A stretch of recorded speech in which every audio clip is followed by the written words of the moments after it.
For being with us. So, reciprocity. Is it a good idea for us to continue this CDL reciprocity with states like California and New York, who are obviously giving these credentials to illegal aliens who can't even read road signs and putting all of Americans in danger? There is a fantastic account that you need to follow over on X, and it's called American Truckers United. And they recently were in West Memphis, Arkansas, at the way station there right as you come through Memphis and across the Mississippi River. And they just posted up there, and it was incredible to see how many people weren't stopped that don't even have markings. In some places, no license plates. In some cases, just a paper in their window. And you really get to think, we have a lot of problems in this country, and they could all be solved if we had the will to do so. And we just have a lot of laws out there that are not being enforced, and we're going to cover it. We're going to talk about it. I don't really know of anybody else that's talking about this except for organizations like American Truckers United. We've got that on the show. We've got Rob in a Facebook spat with something he said about transgenders. From a clip that we posted the other day. So we're going to get to that, as well as we'll talk a little bit about the Middle East, I'm sure, because it seems like the war in Iran is back on now, which is something we all anticipated. The show starts right now. Excuse me, right now. The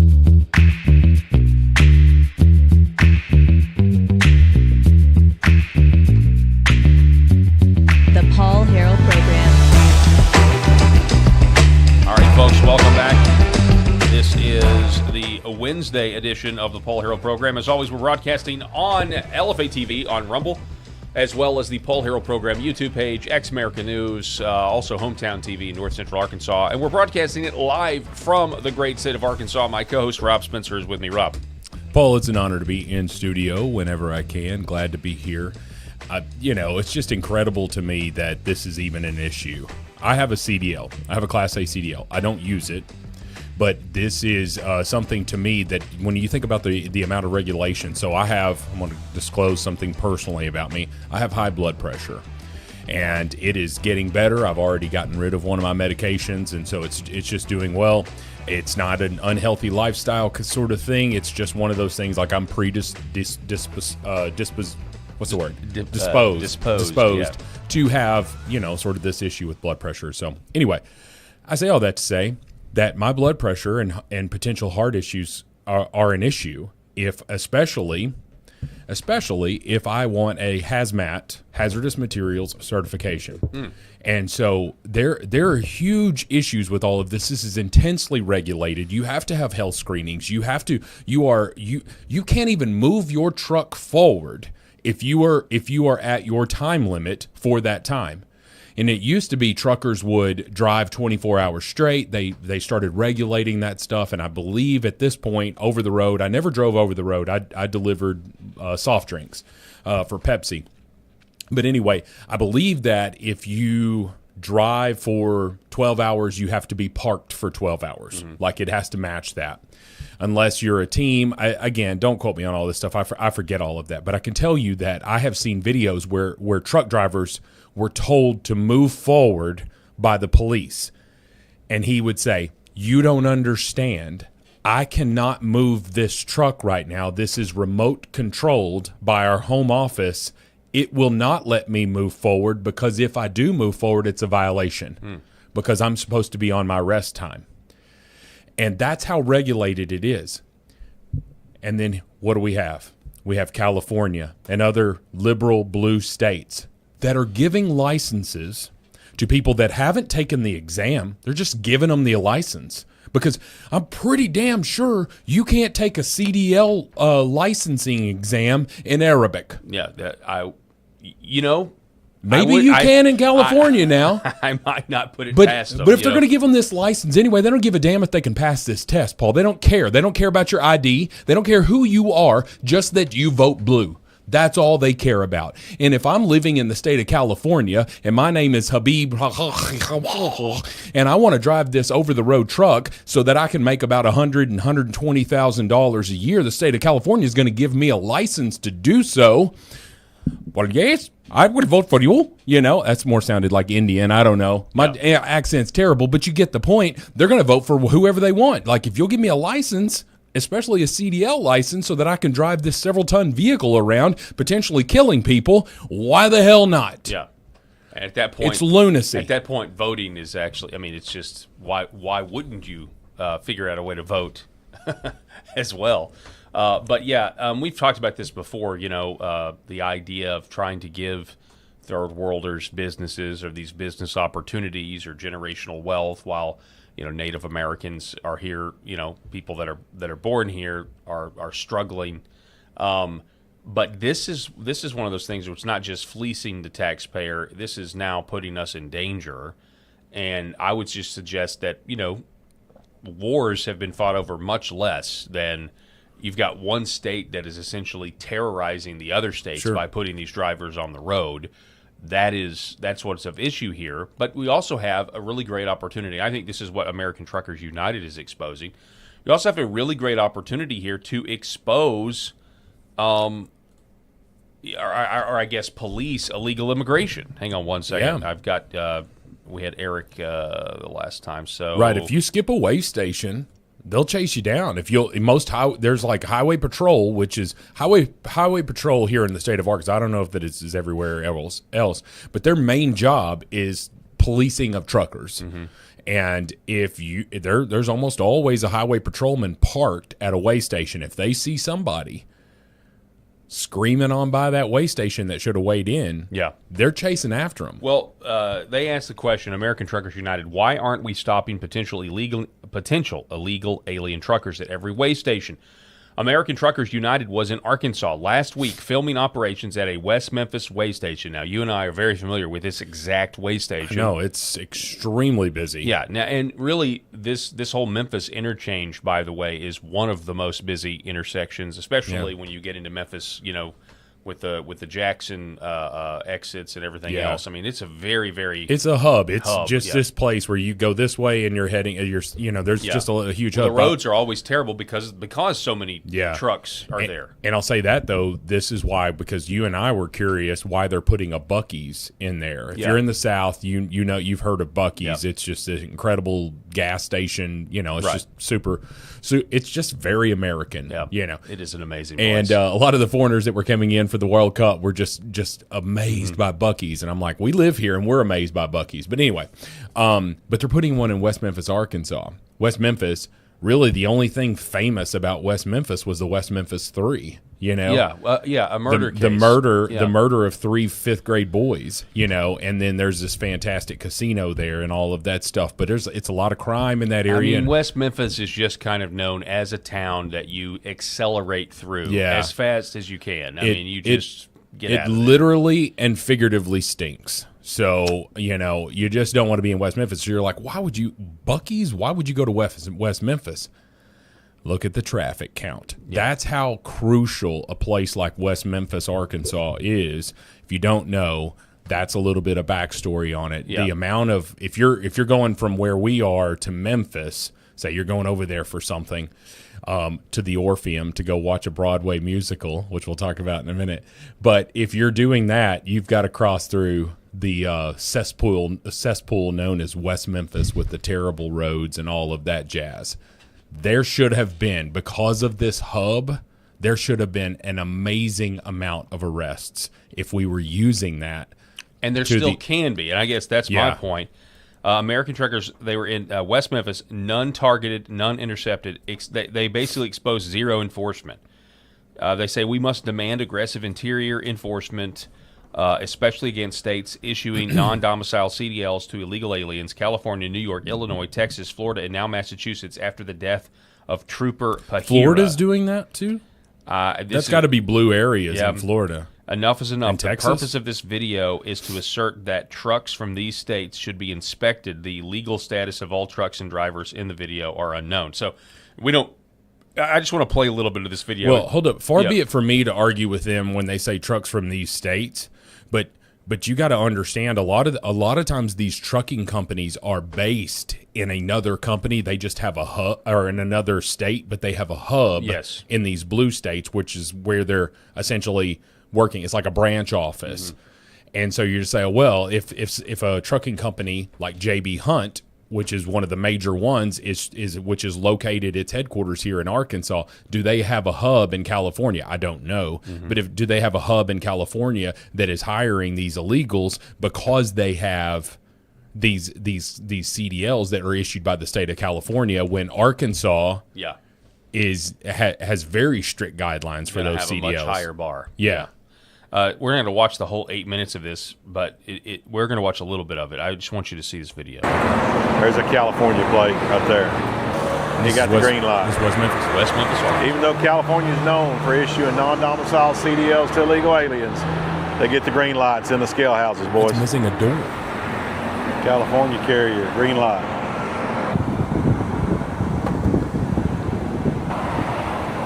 California plates. Got the green light. So I'm here at the Arkansas Interstate 40 westbound way station as you come in across the Mississippi River. Notice there are no CBP officers. There are no ICE agents. California plate, rolling on through. Yeah, just a Florida little bit. plate. Rolling on through. Another California plate right here. Texas plates. You know, so if you look up here. So this is educational for me, because anytime I pass any of these way stations and you see the trucks pull off, I just have always assumed, They get weighed. They're getting weighed. This is just part of being a trucker. I had no idea that sometimes. I know sometimes they're closed. I had no idea, though, that sometimes, not every car that pulls off actually gets inspected or weighed or looked at and that sort of thing. I didn't know that. I didn't know that either, but again, I never drove over the road. Right. I was same-day driving. But it just dawned on me, what an incredible opportunity that you have to actually make the American people safer, make our roads safer by treating every one of these way stations as a potential place to arrest illegals who are driving on our roads. Calpurnia 61 in our comment says, don't forget the state of Washington.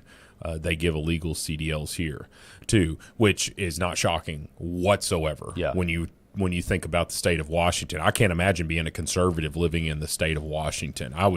That's got to be one of the most frustrating things. We're so extremely fortunate that we are in a conservative Christian state. And even if you're not a Christian, life is better in a conservative state. It may be beautiful in California on the coast and all of this stuff. There may be advantages there, but when you deal with a government that has no regard for your values or your beliefs or really your personal property in any way, they don't care about you. And that is evident by the fact that they are putting dangerous individuals on the road, people that cannot read road signs, people that really don't even understand how the truck works other than they were told to put this in gear and this is how you go. They don't understand the danger that they're causing. If you can't read a road sign, if you can't anticipate what is happening. I talk about this all the time with my 15-year-old son who's about to be driving age in January. And I say, experience in driving is all about anticipation. Mm-hmm. It's awareness, of course. But whether you're new to driving or not, you have to be constantly aware. But it's anticipation. It is knowing what to do rather than panicking in the flight, or freeze standpoint. Right. Don't freeze in a vehicle. And these individuals, when they see trouble, danger, if they've been driving a truck for a week and they just got to the country 2 weeks ago and they were given a driver's license, how the hell do we expect to be safe on the road with these individuals? I was behind somebody in the Ozark Mountains, a couple of weeks ago, and it was a trailer that had no tags. It had no markings on the trailer itself anywhere on the left or right, and I wouldn't have noticed it had this person been crossing the yellow and white lines. Probably 15 times. It was very dangerous, and those roads. Those are 2-lane roads. and single lane on each side, and you're in the hills. You're literally in the hills. It's a lot of curves, a lot of turning, and so I called the authorities because I thought this is odd. You don't have any markings.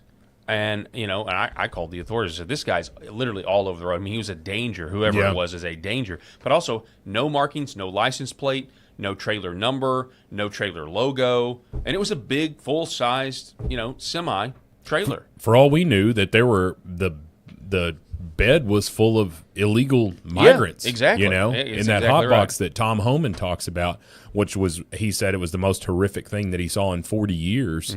Of working, when he opened that up and just saw all of these dead bodies. Yeah, you brought up good point bringing up the trafficking, because that's one of the things as this video was playing and you just keep seeing all of these trucks going on. Yeah. That's one of the things I thought, wow, that is so many trucks, and how many people, not just drugs, how many people are being smuggled in trucks like this across the country. I'm told that they have some X-ray machines there, very similar to the airport, where they can look inside these. But I don't know. I don't know about all of that. I've not sat in that station there. But what an excellent opportunity, though, for ICE to be at these places.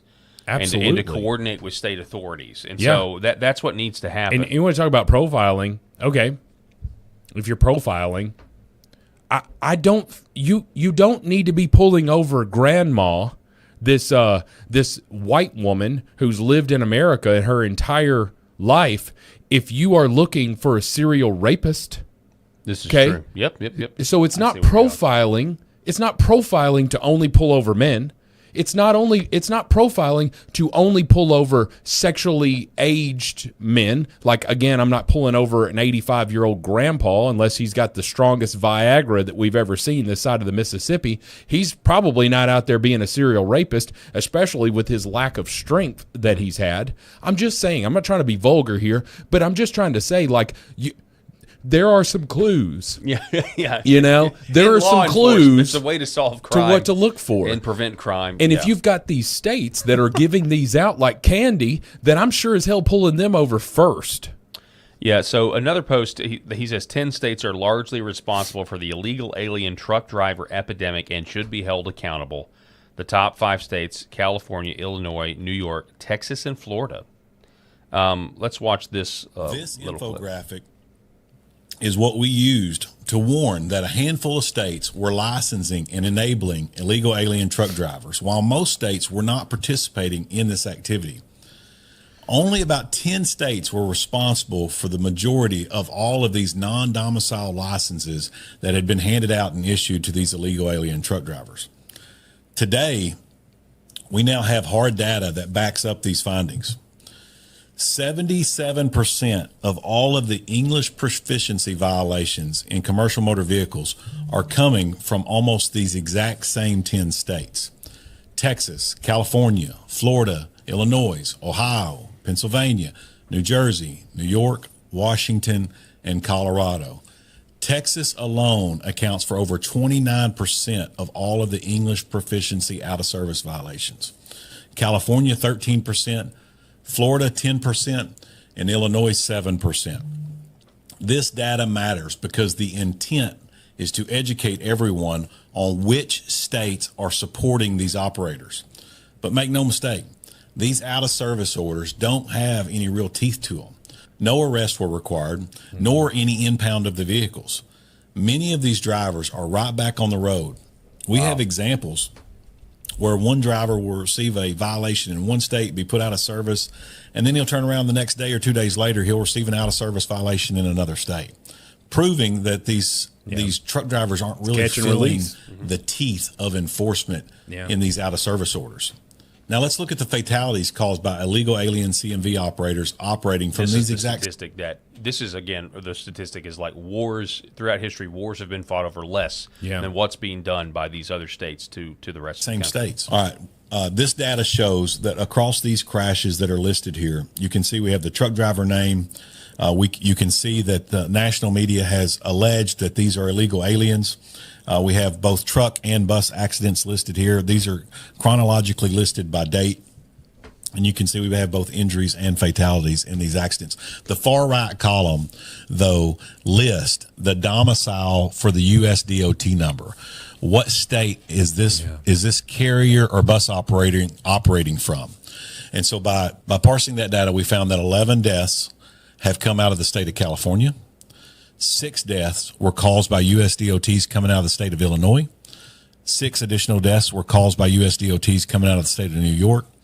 And 3 deaths were caused by U.S. DOTs coming out of the state of Ohio. Now, these are only the confirmed cases that the national media has come out and publicly stated that these were, in fact, illegal aliens. Let me read some of these names for you, Rob. Let's see. This California one, Partop Singh. Okay. Then we've got Harjinder Singh. We've got Borko Stankovic.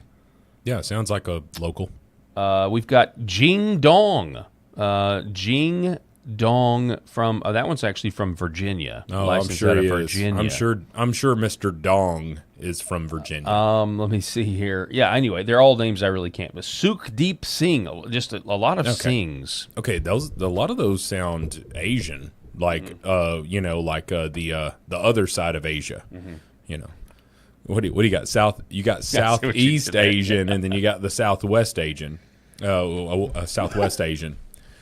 Yeah, man. I mean, what are we talking about? Like, we're making a joke of their name and stuff, but what is that? What are those stats pointing out? Lost lives. Exactly. Right. We all understand that we're out there on the interstate, we're out on the roads, and it's by traveling by car is far more fatal than traveling by an airplane. We get all those statistics, everything. But what's next? Are we going to be issuing pilots licenses to Yong Dong Prong, or are we going to be doing that? Who's going to be stopping? They're going to dip low if they're crossing over Mecca so that they can pray from the pilots. I mean, what's next? I don't know. It's insane though. Nobody's really talking about it, though. Folks. Anybody that's ever driven a motor vehicle, especially on an interstate, knows the power that a semi-truck has. They have the power over the road versus someone in a pickup truck that might take one person out, could conceivably cause a multi-car pileup. But what are we seeing if a semi-truck causes it? We're talking about a mass casualty there because of the size, the weight, and the strength of those vehicles and the damage that they could easily do. And we're putting people who cannot even read a road sign in charge of it. Hell, we don't even know if that person can read at all. Mm-hmm.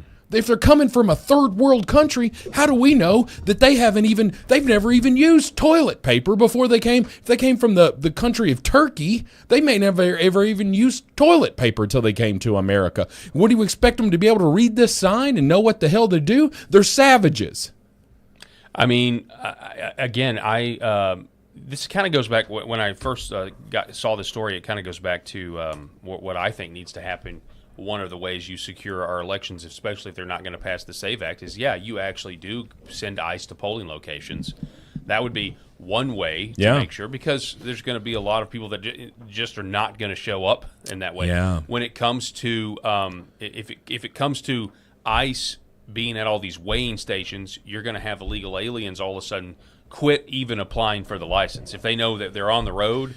And then they're gonna get whether it's there or not, the threat of it, right? Yeah. So, there's a lot of ways I think we can fix these problems, but we have to have the will to act, and we got to do more. We got to do more than what's going on. And this is an example of lives that are literally being lost. Our lives are at stake.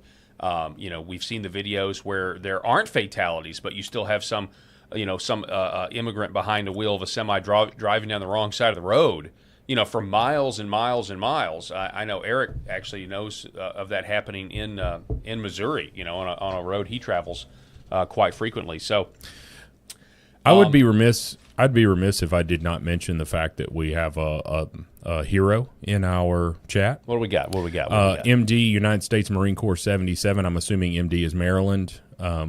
Is that's abbreviation Yep. for Maryland? Yes. Maryland, United States Marine Corps, 77. I just got off the USS Enterprise guarding the nukes on the ship for 2 years. So I'm assuming that's true. And if we are, thank you for your service. I'm assuming, I don't know if this is a man or a woman, but thank you for your service. Yeah. And you're in our chat. We appreciate. We have a Navy ship called the Enterprise. I knew don't know. I knew there was a space shuttle called the Enterprise, which is obviously Sure. appropriate. Wouldn't surprise me if we had a Navy ship called that. Or Yeah, we probably. Well, it's the United States Marine Corps, so is it a Marine ship? The Marines have. Forgive my ignorance, Yeah. but do the Marines? I'm assuming the Marines Yeah. have ship. I know the Army has ships, and of course the Navy has ships. And Will Smith was a Marine in Independence Day and was a pilot. And he was a pilot. Yeah. So again, forgive us, MD Forgive USMC us. 77. Forgive us for our ignorance. So forgive us. We're not trying to besmirch at all. We're glad you're 100%. here. Yeah, and thank you for your service. Actually, speaking of, we're going to talk about what's going on with Iran. You mentioned Turkey. The president was in Turkey, then he was, talking to NATO at a NATO summit. Yeah. The shooting has started again in Iran, so we're going to briefly cover that, get to the president's comments as well as the vice president's comments. But before we do, I do want to tell you about I think, life-enhancing, in some cases saving technology that is red light therapy from Red 5 Health, where you can save 35% off these life-saving red light panels. Photobiomodulation, it is a proven science.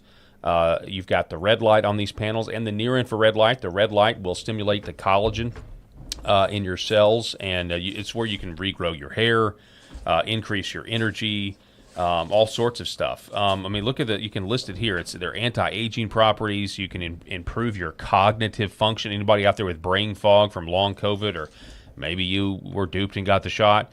Also weight loss, help regrow hair, all of these things. But it also has the near-infrared light, and that's the kicker. That's the biohack, in my opinion, where you have the mitochondria being stimulated by the near-infrared light because it penetrates deeper into your skin and gets your bones, your subcutaneous fat, your organs, stimulating the mitochondria, increasing blood flow, increasing performance, cellular energy, skin health, pain, inflammation. If you're thinking about surgery, you need to try this first. If you are going to get surgery and you want to heal faster, this is also very good for that. But I want you to check it out, redvivehealth.org/Paul. You can save 35% off with my name, Paul. 35% off, redvivehealth.org/Paul. We'll be back here in just a moment. For centuries, light has been used to heal.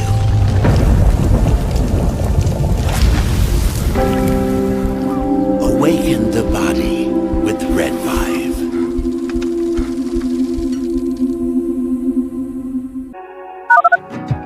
Why is Red Vive different? What sets it apart? What sets us apart from the standard red light panels? This is a medical grade device, and what that means is the red light bulbs and the near-infrared bulbs have very specific wavelengths. If you think about the wavelength as the medicine, the 635, the 670, the 810, the 850, those were specifically chosen because those are the most powerful effectors of the cells. So those specific wavelengths, when they get into our body, when they affect our tissue, they spike energy production, they help with nerve pain control, they increase stem cell counts. There's very specific mechanisms that those specific wavelengths work at, and that's the medicine. So if you think of, say, medicine as an Advil or a specific steroid or a blood pressure medication, the wavelength is the medication. The other part of that, whenever you take a medication, is dose. Right? So you have the medication. So if you take 1 milligram of Advil, and the average dose of an Advil is 200 milligrams to 800 milligrams, it's not going to work. That doesn't mean the medicine's bad. It just means you didn't take enough. Right?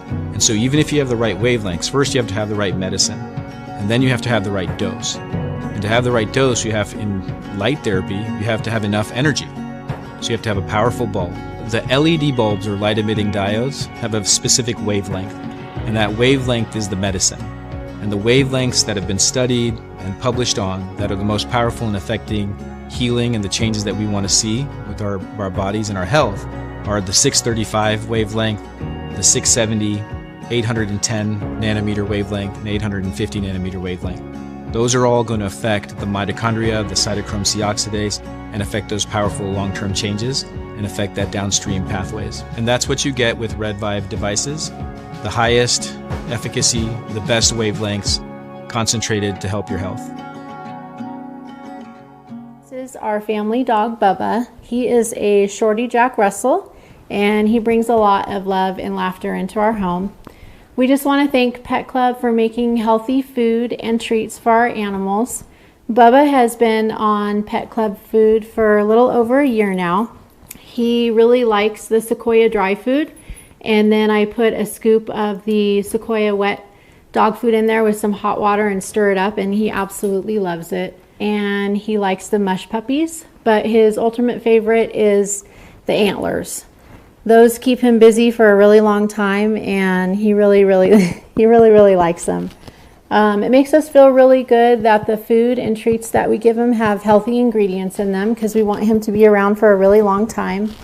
Our previous dog was a lab, and his name was Titus, and we fed him in bulk, and we would just get his food from the big box grocery stores. And unfortunately, that food wasn't very healthy for him, and he ended up getting cancer and passing away.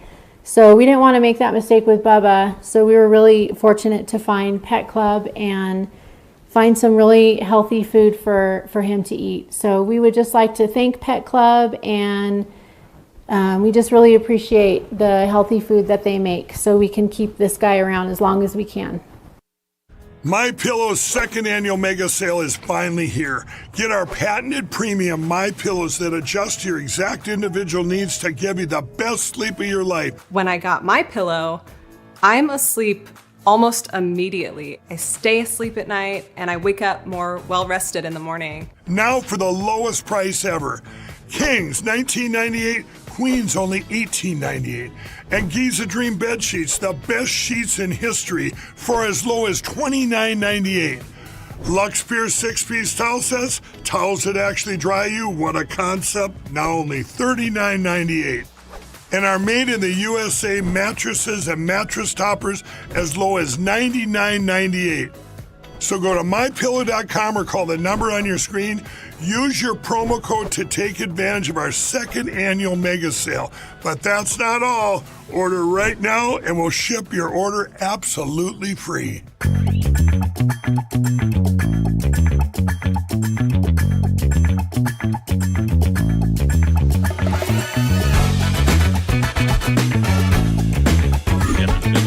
The Paul Harrell Program. All right, welcome back to the show, everybody. Thanks so much for being with us.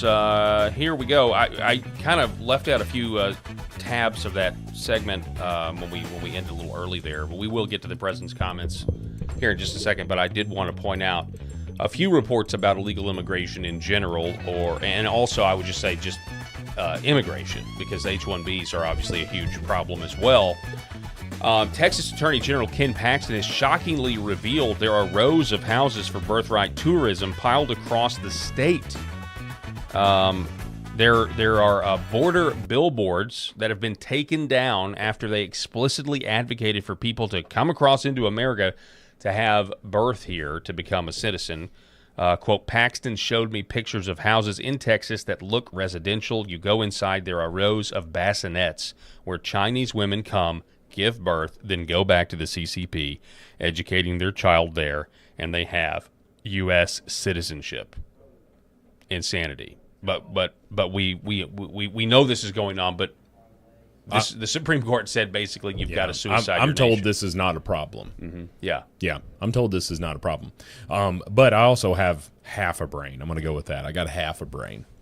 And that half tells me that something's a little fishy. Mm-hmm. Something's a little fishy about this. Just and a little bit. And subject to the jurisdiction thereof falls flat on its face when you're talking about someone who is also a Chinese national. Mm-hmm. Okay? You do not have jurisdiction over them unless they are on American soil. And I believe that if someone walks into this country or flies into this country, sails into this country, pops out a baby. Sales. They sailed in. They sailed What in is here. this? You know, they came in. I mean, maybe once it's was a man but not from sailing. Nantucket. I mean, they're on a diesel engine, boat perhaps. So but they they're not sailed in. sailing into our country. No, they're sailing in, sailing man. in. They're sailing in, on this sailboat. Whatever, however they got here. Hell, I don't know. Paragliding in. They're paragliding in. If that happens and this person's 9 months pregnant, eight and a half, already dilated 3 or 4 here. Water's broken. Everybody's on alert. And they're just like, I made it. I'm in America. Pop this kid out. American citizen. As soon as I'm safe to travel, the next day if I'm a bad A, or more likely a couple of days from now, as soon as I'm safe to travel, I'm flying back to China because that's where my allegiance is. And I was sent here in the first place. Yeah, your future American president, American senator. I mean, you name it. Yeah. So they do that. They pop this kid out. You've got a birth certificate. You are an American citizen, and then they fly back to the old Chinese communist country, and they're raised and indoctrinated with the Chinese propaganda from the communism, and but they're an American citizen. They can fly over here for votes. Can't imagine how China could have any influence over our elections. Yeah. If that's the case, I think you need to look at you don't even have to fly over here. Mm-hmm. Absentee ballot. I'm an American citizen. I'm a citizen of whatever country, whatever state, the United States, but whatever state I am a registered voter in that country now, and I just do an absentee ballot. Are they even filling this ballot out? No, they're not. You've got millions.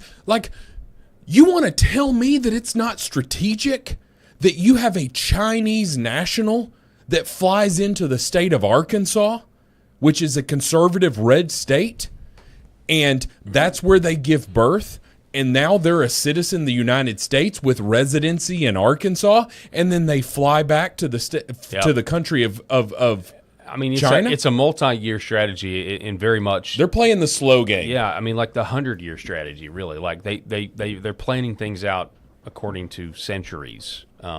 You're naive if you don't think that's happening. Yeah, I mean, think about it. I mean, I don't know how long it's been going on in mass, but it's probably been going on 20 years. At least you've got some people that are voting age now, right? I'm sure. I guarantee you, there's a lot more people than you realize that this has probably been going on for a very long time. I mean, even in Arkansas, there was this guy who was from Maricopa County and had a law office in Fayetteville, and he was also an elected official in Arizona, but he had a law office in Northwest Arkansas, and he was busted in like a human trafficking ring where he was taking women from an island nation. Now I can't remember where it's from, but anyway, there's this influx of this type of adoptions that take place. Mm-hmm. From this one, now I've got to find it. Let me see if I can't just Google this real quick, because now I actually have to find this before I go any. See, I can't remember. Let's see. It was Arizona, Arkansas lawyer. Trafficking pregnant. Here it is. Yeah, Arizona adoption attorney sentenced to over 6 years in prison for alien smuggling for financial gain. The guy's name was Paul Peterson. That's right.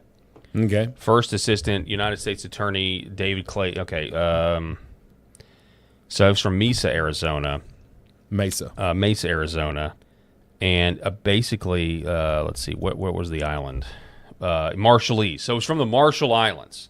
So there's a lot of Marshallese children in Arkansas now because this is what was going on.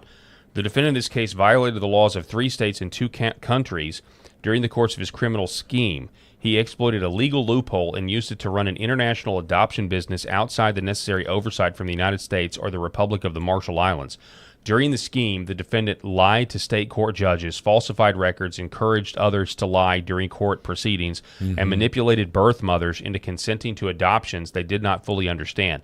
This unique case merited the strong sentence ordered by the court today in our sincere, blah, blah, blah. Anyway, it's a crazy story. He had homes where these moms from the Marshall Islands would come, and it was just a house in a residential neighborhood, nice house that was just filled with pregnant women. And then he was running an adoption agency for parents that want to adopt kids, and was making, you're a human trafficker. I mean, that's what you are. You're a smuggler. That's the very definite definition of what you are. Yeah, I mean, can you imagine, in what world?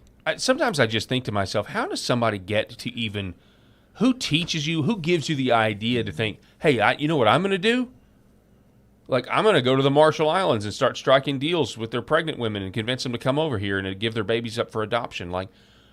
And that's your profession? You're going to buy children. That's essentially what it is. Who in the world ever gets to that point? I mean, you've got to be a pretty dark person, I'm sorry, to get to that point. Well, I've just never understood it because, you can just open a private adoption agency and there are plenty of people who give up their children for adoption. Not plenty. There's a number of people that do it, but there's, that's why one of the main arguments against, abortion is that there are so many people who are on the adoption waiting list right now. And, I've shared with you that all three of our children are adopted. And our second child, she was 1 year old, almost 2, but she was 1 year old when we were trying to adopt her, and we were one of 195 families here in the state of Arkansas who wanted her. They called us, and they said, "Hey, you're one of 195 families. We're trying to narrow it down. Are you interested?" Mm-hmm. We said, "Well, of course." We were interested, and she met so many people's criteria. We found out that our adoption specialist just kept going back to us and never really considered the other ones because we fit her so perfectly. And I, of course, believe it was a God thing. Of course. It's like, Amen. Hey, she's supposed to be our daughter. She keeps ringing in the ear of, hey, you need to give them to the, Rob Spencer here and his wife. I won't say her name, but anyway, so that kind of thing happened. Well, we asked about it, hey, is that common for 200 people to be waiting for a child? She's like, oh yeah. Imagine if you wanted a newborn. It's way worse. It's over 500 families just in the small state of Arkansas. And how many abortions do we have every day? I don't know. But if all of these babies were able to become available, I don't want to go off on a side tangent here, but no, it's okay. I mean, I think it's relevant. You obviously know about this. Absolutely, and I could talk about adoption all day and the power of that. It's very rare in life that you get a double blessing, right? And you adopt a kid out of foster care. This kid has the blessing of now I have stability, I have permanence. I have a chance to be raised in a stable environment. And, so it's a blessing to that child, but it's also a blessing to you because you and your wife have tried to have children and you couldn't or whatever and all of that stuff. And now you're able to raise a family and give back as well. And so I talk to my son who's sitting out in our lobby right now all the time. I talk to him all the time about what is the one thing that you are given in life. And he knows the answer. If I were to ask him, he would say, a name. You're given a name. Now, in his instance, he's been given 2 names. Okay, we kept his first name the same, but we changed the other stuff, obviously. And his last name is our name. And we changed his middle name as well, just to make it make it easier, or make it harder to find him. We don't want his birth. Anyway, I'm going into too much detail. But I will say this. I say to him all the time, I said, you're given a name. Whether you add value to that name or subtract value from that name is your decision daily. Okay? So what you do on a daily basis either adds value to your name or subtracts value. I heard that from Brett Bielema, actually, former coach of the Arkansas Razorbacks. And it's just a great quote to live by. And I said, I have given you my name. And I hope that you will add value to your name because now you have this new name. I hope you will add value to that. And I just wish, and again, I didn't mean to go off on this side tangent, but I just wish so many of these people that choose abortion would say, do you know what kind of blessing that child would be? To you, it's a burden. To you, that child is the end of your life. To you, that child is someone who is standing in the way of you doing what you want to do, or your financial abilities, all of that stuff. Do you know what kind of blessing that child would be to somebody else? Yeah. Will you please give that child a chance at life? Their life has value. Let them. You're like, well, I can't do it. I wouldn't be able to handle it if I knew that they were alive in the world. What are you talking about? What are you talking about? You're saying I would rather kill my child than let them have a chance at life with a family who will love and protect them. Have you actually heard them say that? People say that before? I've heard people say that they don't think they would be able to give a child up for adoption emotionally. And I said, so you can kill them? That is kind of crazy. That they have said that multiple times. Messed up. Yeah, I mean, I can see like a twisted logic. And so going back, let me go full circle here. Going back to this guy, there's no need to go out of this country and buy all of these people that want to adopt. It's noble. You're wanting to adopt. But the fact that you'll go to such great lengths and spend thousands and thousands, it was free for us to adopt from the state of Arkansas. The only thing we had to pay for was their birth certificates. That was the only expense that we had. It was like $75 because, they reprint new birth certificates. Anyway, that was our only expense. And so, but these people will spend thousands and thousands of dollars to go adopt a little Asian baby, from China. It's noble, it's respectable, but I want to ask you what your motivation is. Why do you want to go to a different country? Well, because if it's a female in China, they're so devalued and all of it. I get all that. I get what you're saying. But my God, man, you got kids in foster care in your state right now. There is a cute little 2-year-old girl or boy who just needs a stable home right now in your state. Go adopt. You're sitting out there farming these people that will also, go around like, well, I got to make sure the mother was not a drug addict. I got to make sure such and such. My middle child, her mother was on crystal meth. My middle child was born addicted to crystal meth, had to go to Arkansas Children's Hospital, had to be weaned off of it. She had to be weaned off of it. The fact that kid makes straight A's. She is gorgeous. She's 12 years old now. She is gorgeous. She is a daddy's girl. I absolutely love her. I am dreading when she gets to dating age because she's got blonde hair and blue eyes and she's gorgeous. And she's a daddy's girl and I'm just going to protect her and all of that stuff. But that kid has no issues. But based off of the fact that you want to shop around and make sure that this child is perfect, I'm going to tell you a secret, folks. There are no perfect children. And whether they're biological or whether you adopted them, there are no perfect children. You're sitting there, you've got this perfect life. You want to know what color. You want to know what color the mom's hair is. You want to know, was the dad tall? You want to know all of this stuff because you want to farm this specific child. I'm so thankful that you're willing to adopt. Call your local DHS office. Call your DHS office and say, what kids do you have that are coming available that need a home, that their parental rights are going to be terminated? And then you look at their situation and say, can I handle this? Well, this kid's got asthma. This kid has got some kind of chronic illness, but they're going to be fine. They're going to be able to go to school. They're not going to require 24-hour care and all that stuff. Well, guess what? You might have a birth child that has that issue, and then you're not going to choose. Guys, I am so sorry. I just realized I just went on a 10-minute rant about something. I thought it was interesting. I hope you can understand my passion. Obviously.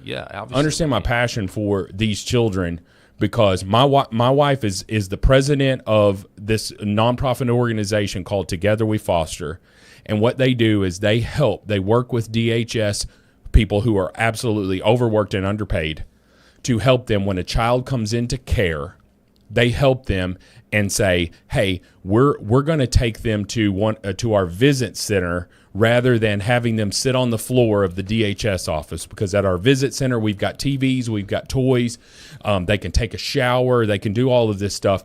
We're going to give them a nice place to go to." And my wife is just a truly godly, amazing woman who leads up that organization. She's not the founder of it, but she's now the president of that board, and she does an incredible job. She has such a heart for these children because they didn't choose to come into care. And so I look at it and I just try to say, all three of my children were abortion statistics. Had their mothers chose something else, had their mothers said, I can't bring another child into this world, I can't bring a child into this world, I'm going to just abort this child. And I look at my children and every day, and my 15-year-old son, where I want to just wring his neck, but if you have a 15-year-old son in your house, you know what I'm feeling. You know what I'm feeling. Dealing with teenagers is a totally different. But whether they're biological or whether they're adopted, it's the same thing. And I look at these people, and that's why I'm so staunchly pro-life, because give these dang kids a chance instead of killing them. And we talked about that absolutely evil person here recently, where him and his wife killed their child in the womb because the baby was going to have Down syndrome. I remember that. Yeah. You know, dude, you're evil, and you deserve every fiery pit of hell unless you repent. And I look at it and I say, just give these kids a chance, man, because they can do amazing things. My son can take anything apart and put it back together again. I don't know if he's going to go into the military. He's talked about he wants to join the Army. He talked about wanting to be a car mechanic, and I'm like, go be a mechanic in the Army, man. You know, you can. There's that's a great living and all of this stuff. This is totally off topic, well, here, guys. I'm going to keep it on topic. I'm going to keep it on topic. No, I appreciate your passion, and I thought it was really good. But I'm glad we went there, because I'm now going to link to a recent post that was made by. Let's see. Oh man, our chat. Chad. Yeah, our chat was just really blowing up. We've got a lot of adoption stuff here. Cool. But you mentioned abortion, so I'm going to tie it to abortion, because I had this video queued up yesterday and we didn't have time to watch it. But this is a guy by the name of Anthony Levatino, and he's shattering some myths about abortion. He actually is a repentant abortionist. Is he the guy that testified in front of Congress? He has. That talked about ripping the babies apart, the most horrific video you'll ever watch. I know he has testified, but this is him putting to rest the myth that, rape, incest, and, that sort of thing, because he says out of the 1,200 abortions he did, only 1 was for rape, 2 were for incest, and 9 to 10 were for genetic defects. Yeah. The rest were all just healthy moms and healthy babies. But this is the absolute truth. I did 1,200 abortions, first and second trimester. 1 was for rape, 2 were for incest, about 9 or 10 were for genetic defects like trisomy 21, and all the rest of them were healthy moms and healthy kids. Mm-hmm. People believe what they want to believe, and they don't want to believe that, but that is the truth. Yeah. I killed 1,200 kids. How can you make up for even one of them? I can't. No. So now I do everything I can to save as many as I can. You can't change the evil that you've done. Yep. To your but point you can about stop your name, doing it. To your point about the name that you've been given. This Anthony Levantino. Yeah, Levantino. Levantino, thank you. Levantino. He did a lot of devaluing of his name. Yeah. And he made a lot of money doing it. And he chose a different path. Yep. He chose to add value to his name. And my gosh, what a perfect person to do it. What a redemption story. Because when someone like that can change, it's like if you're a biblical, you want to talk about Paul, Saul, and that if you want to talk about a person who killed Christians, becoming one of the leading advocates for the Lord, this guy is the perfect person, a person who turned away from evil and said, I not only did I turn away from the evil, I'm going to do everything I can to stop further evil from going on. Yep. Yeah, some of the most effective warriors in God's kingdom were deep, deep inside the enemy's camp at one time. And I actually see this a lot from, I think you're seeing this a lot from new Christians, by the way, who were deep into the New Age spiritual occult. There are those people, a lot of them have come out of that and have put their faith in Christ and realized the error. But now they know a lot about the unseen realm, the spiritual, the principalities that the Bible talks about, and they're actually warriors for the kingdom because they were so deep into the occult. And so this is an example of what can happen when, and I believe he is a professing Christian. I think he's a Catholic, but I believe he professes Christ. And you would, and the answer is like, of course he does, because how else do you kill 1,200 people? Obviously, you've killed 1,200 babies. You don't think there's anything wrong. To somehow change your mind would take, after 1,200, would obviously take a supernatural conversion, for that to happen, for God to get involved. And Darlene in our comments, it was talking about that her child they adopted was a drug baby. Adopted him at a year and a half years old, 1.5 years old, and kept his first name. I'll tell you this, just a little bit of an adoption thing. My wife and I decided when we were trying to adopt that, barring anything crazy, we were going to try, because our thing was we would accept any race. Up to, at that point in our lives, because we were still really young, we would accept up to a 7-year-old. And honestly, if somebody would have called us with an 8-year-old that just kind of fit, or a 9-year-old, we would have looked at it. But they tell you to set some parameters on adoption, and that's what we did. So any age, all of that stuff, and we said any health condition, as long as they didn't require 24-hour care, just simply for the fact that we were young adults and both of us worked at the time, and we're like, that child, if they require 24-hour care, probably needs to go to maybe somebody who's retired or a stay-at-home mom or something like that's. We knew what our abilities were. All right, so we realized that we might get a black child, with a really funky, hard to spell name, all of that stuff. I'm not trying to be insensitive, but because that kid didn't choose his name, he was given that name. We realized that we might get it, or Hispanic name, and we joked with with friends at work and stuff, and one of my wife's friends was like, I really hope that you get a Spanish child named Jesus. And I was like, Shonda, I sure can't have no kid named Jesus Spencer. Like, I don't know what I'm going to do.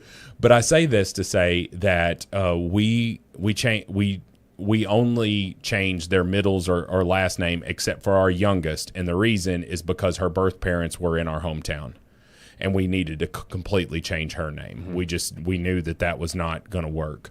But all the rest of them were far enough away that we kept their first name. Why? Because they knew their name. They knew what their name was, and I look at it and I just try to say, I'm not trying to erase your past. I'm just trying to give you a better future. Okay? I can't fix your past, but I can sure as heck give you a better future here. And I think there are so many, adoptive parents out there that are just waiting on the call, man. Mm-hmm. Waiting on the call. And right now, children that could be given a chance at life are ending up on doctors' tables like this former doctor, Anthony Levitio. I'm so sorry. It's gone off the screen now, so I can't remember. But anyway, that doctor, they're ending up on his table, and their life is gone before it started. I just, Hey, man, I really appreciate your passion and your expertise about this. It's really fascinating. I mean, I've never picked your brain about this before, so I'm glad that's where the conversation went. We've got an announcement on the H-1B situation that is plaguing the country. President Trump has launched a massive H-1B visa fraud investigation within the Labor Department. According to Eric Daugherty, dozens of subpoenas going out, whistleblowers reportedly coming forward. There's reportedly a fraud in human trafficking within the H-1B program.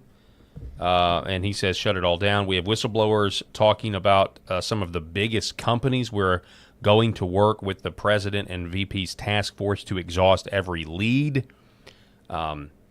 You know, when in one of our earliest shows together, Rob, you know, we talked to our friend Jacob Holloway. Yeah. And he did that whole thing on H-1B about the what's going on specifically with the Indians and how they're technology. There's and kind of an that. opportunity for human trafficking in a way. If you have he described these dowry scams where once you get to America, you go to an Indian family back in India and you say, hey, how much are you going to pay me to give me your daughter? You know, how much are you going to pay me to arrange I'm in America. Your daughter will have a better life here, and these Indian men actually get money from the fathers. Sure. And so you say, well, that's part of their culture. Well, is that really American culture? No, America is not a culture of arranged marriages or dowries, or you know, and we're just that's not us. And so you really just start to think how messed up what we are enabling. The H-1B system is enabling a lot of really just culture that's completely counter to America. H-1B visas, and this is an understated problem. In addition to all of that. Cultural wars and stuff, it's creating a problem in the state of Texas that if they do not get a handle on, the state of Texas is going to be a shadow of its former self very soon. Yes, I completely agree with that. And I completely agree with we that. have entire cities that are taken over by Indians, and I'm talking about from the nation of India, the country of India. We've got entire nations, or I'm sorry, countries that are cities in Texas that are being taken over by this. And what does that mean?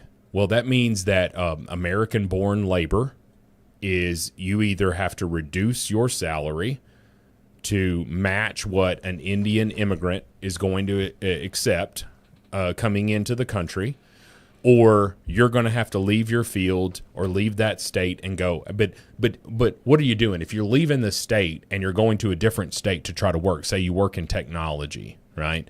And you're leaving the state of Texas and you're going to go to a different state so that you can get work, so that you can find work in your field. Well, it's just a matter of time before that also happens in that state. Yes. So we're not fixing the problem. You can't fix the problem as yourself. You can only vote so much, but then you're going to get outvoted because the entire population is getting overrun by a foreign country, essentially. And then what we talked about a second ago with the birth tourism. I mean, it's absolutely just, it's a total it's a mess. huge problem. We are the laughing stock of the world in that respect. You have to believe that people that are world leaders are looking at us and saying, You've got the Mecca promised land here, you know. Yep. You've got this gorgeous, wealthy country, and you are ruining it from within. You are allowing this to happen. Yeah. I don't understand it. I loved the restriction that Donald Trump put on H-1B visas, saying that, hey, this is going to be $100,000. You know, you're going to have to pay. If you're a company bringing in someone, you're going to have to pay $100,000 for that visa. Did they back off of that? They backed off of it. And I'm like, that made so much sense, because if you are, say you're a hospital and you've got this, and I'm not trying to say they're not a qualified physician, but you have this physician from the country of India. They come into, work at, I don't know, the Med in Memphis, right? So they go to Memphis and they work at the Med. Well, if you were paying a natural born physician, you might have to pay them $250,000 a year. But you can pay this person from India $100,000 or $150,000 a year because they're happy because they just came from a third world country, right? Where dysentery might still be a thing, in India because it's so filthy, And so you're saying that is productive to American society? I don't understand. What is your reasoning there? Yeah. How does bringing in all of this enormously cheap labor through legal means. I'm not talking about illegals that cross the border. I'm talking about people who fly in with this work visa in hand and says, hey, I'm allowed to be here. And oh, by the way, I'm going to work for half the price of an American citizen. That's what Jacob Holloway said here and decried to us, talking about that in the tech industry. He's like, why should a company in Silicon Valley pay a Jacob Holloway $100,000 a year when they can pay someone else half that from India who will gladly accept it because it's so much more money. How many rupees they made in India per year? They're living high on the hog. Everybody wins except for Jacob. Except for the native-born American. It's not productive. It's not conducive to growth as an American nation. And that's why we see, as the reduction in percentages of whites go in this country, as does the country goes further into ruin, in my opinion. I'm not saying white power, white pride. What I am trying to say is, statistically speaking, the more diverse that we get in this country without assimilation, the more in peril that we have of keeping and maintaining the American way. Yes, and I have to say this. I'm not trying to jot and tittle you because I know you agree with this, but the idea of assimilation in and of itself is clearly now the exception. It is not the rule, and it hasn't been the rule really since, for Ellis Island, I guess, And let's hope maybe some of these Western Europeans that are falling in love with America realize they live in communist countries, and maybe they could move here, or maybe not. I don't know. I wouldn't want them to move here and continue to vote the way they voted themselves, assuming their elections aren't rigged, but they probably are. Yeah, Calpurnia 61. My mom used to live in Sugarland, Texas, and she was the same. Hard to find a doctor that wasn't Indian, and it said dot. Dot, not feather. Yeah, Calpurnia 61. You have to qualify. Well played. Dot, not feather. Dot, not feather. That is hilarious. That is genuinely hilarious. I have this story real quick, and then you mentioned a hospital, so I have to tell about my hospital situation yesterday. But we have this story. You got a lot of action on that hospital post. 50,000 views so far. I wonder why the admin came to talk to you. Yeah, I know. More on that later. Real Stick quick, with us. Breaking: ICE officer shoot and kills criminal Mexican illegal in Houston. This is from the Right Scoop. An ICE officer shot and killed a criminal illegal in Houston, Texas, after Lorenzo Salgado not here anymore, tried to murder the ICE officer by running him over. The story is not funny, but your reference is. Yes. Office Space. It was complete self-defense from the office official statement, rather, which I'm sure video will confirm, but the radical left will be outraged anyway because, TDS. And then they've got the Fox News story. So that's certainly something that we want to keep, they're going to say it's another, Renee Good or Alex Preddy or whatever is what they're going to say. But mass deportations. Come on, let's. I don't even want to play President Trump's comments about Iran because I'm just, again, so full of Middle East fatigue. And yet it looks like we're going to be, bombing them again. The strait's going to get closed again. And it's just like, okay. But I don't know what you do. And it kind of, from what as I'm listening to President Trump, it kind of feels like, honestly, he's over it all. And I actually think, at any point we can just pack this up and go home, We can, but at the same time, it's like, can you end a war humanely? And it's very hard to do that. I mean, let's go all the way back to Vietnam. America could have won Vietnam in a heartbeat had, we allowed ground troops to go into North Vietnam. I was speaking with my best friend's father. We call him the Godfather. And I was speaking with him, and he was the Phu Bai Phantom. Phu Bai, Vietnam. Okay. Very interesting story about him. That's an actually, Oh, yeah. Yeah. Okay, that's his name. That is. He was known as the Phu Bai Phantom. We got some shirts printed up. I'm going to tell you a story about the Phu Bai Phantom real quick because this is relevant.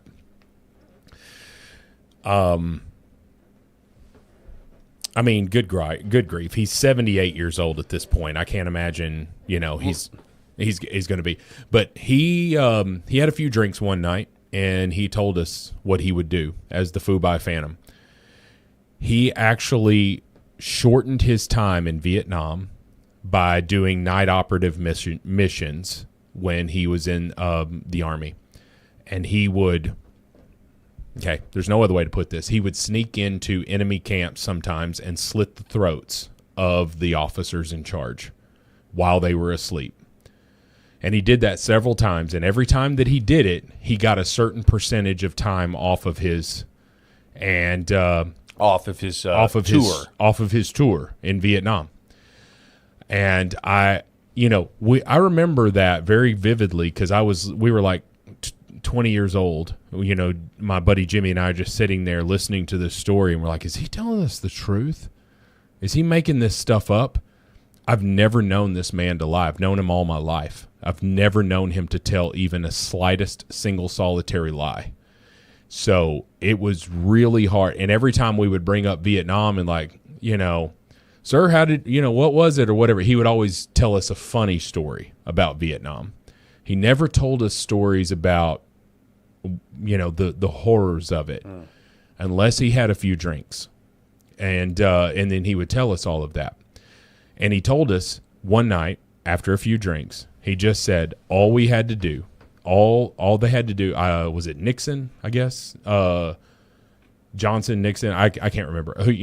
Whoever the president was there, if they would have let us go into North Vietnam, we were there basically staying mostly in South Vietnam to protect them. But if they would have let us go and go on the attack and bombed North Vietnam, it'd have been over. It would have been over. And, I don't know if we have any Vietnam veterans in our chat here or people that grew up with them, but anyway, it was really eye-opening to me how the government can restrict our abilities during war because they don't want to be inhumane. Do you blow North Vietnam off the face of the country? Do you blow Iran off of the face of the country or the continent or the world at this point? And I think most people who are decent people would say, no, don't do that. They're innocent people in the nation of Iran, and I agree with that. Was it 91 million people? You have 7 million Christians. Yeah, so 91 million people, 7 million Christians in that country. And if I'm a Christian in that country, I'm getting the hell out of there at this point. That's just my opinion. But if you don't have anywhere to go, so it's going to be interesting to see how much restraint Donald Trump has here. But I can tell you this: he knows politically carrying this Iranian conflict into the midterms does him no good. Yeah, it is. I believe it is the end of his presidency 2.0, and here's why: because they're going to retake one of the chambers, and there is nothing Donald Trump is going to be able to accomplish in the last 2 years of his presidency outside of executive orders that are going to be challenged in the court anyway. There's nothing he's going to be able to do in his last 2 years in terms of legislation getting signed into law if he doesn't have all three chambers. And then you've got the impeachment aspect of it all. There's as well. that too, and the countless investigations, and it'll be a nightmare if that does happen. Here's President Trump speaking about this very thing. We've already got the nuclear material because it's so far underground. Nobody's going to be able to get it except us because we have the equipment that can get it. But I call it the nuclear dust. The nuclear material is so far down underneath a mountain, and now that's been determined, that it would take massive machinery that we have that no other country has. They can't get it. Now, why say that? So I think I am I'm not a fortune teller, but essentially, it's okay. The nuclear dust is gone. I mean, this is a potential laying the groundwork for, we're going to hit them, but we're not going to do this thing long term, whether we have a memorandum of understanding or not. But what is clear is that the memorandum of understanding is, from what we can tell, kind of over. Listen to this clip. It's a very interesting question. To me, I think it's over.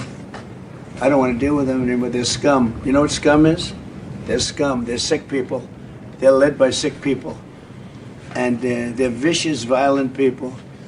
And if they had a nuclear weapon, they'd use it.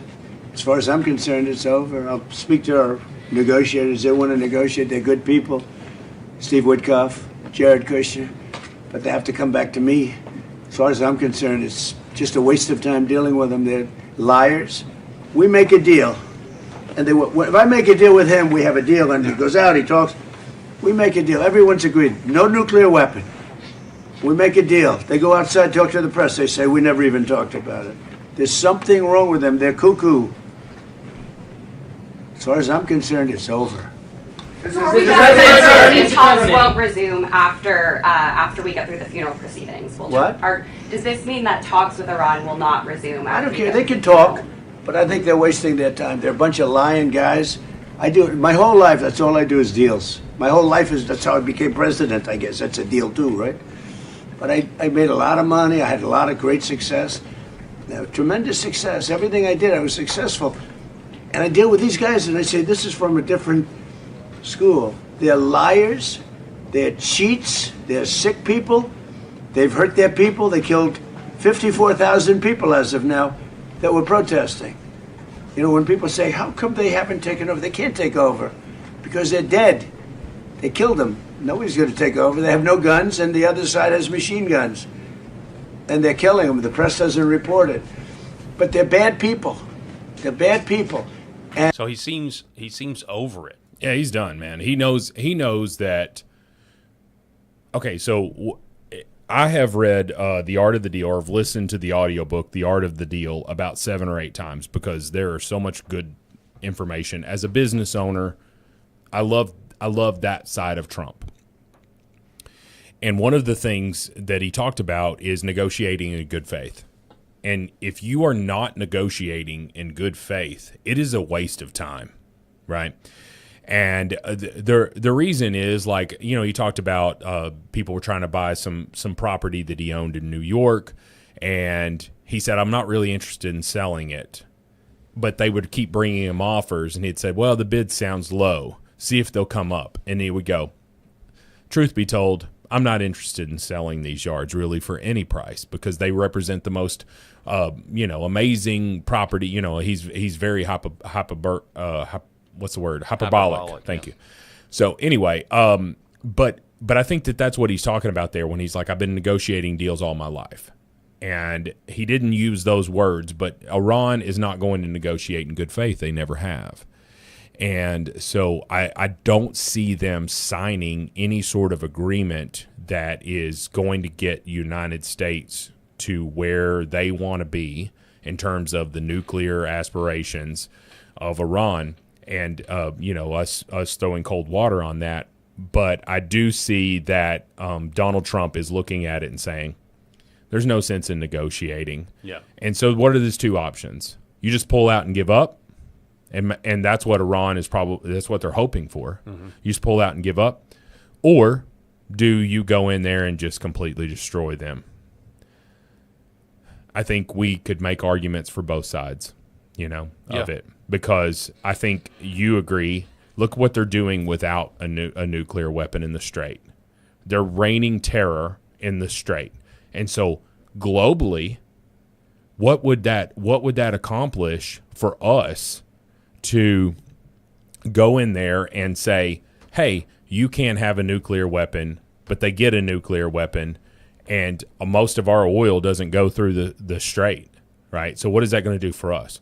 I think it's a minimal effect, but we understand that the oil globally is affected by what happens through the Strait of Hormuz.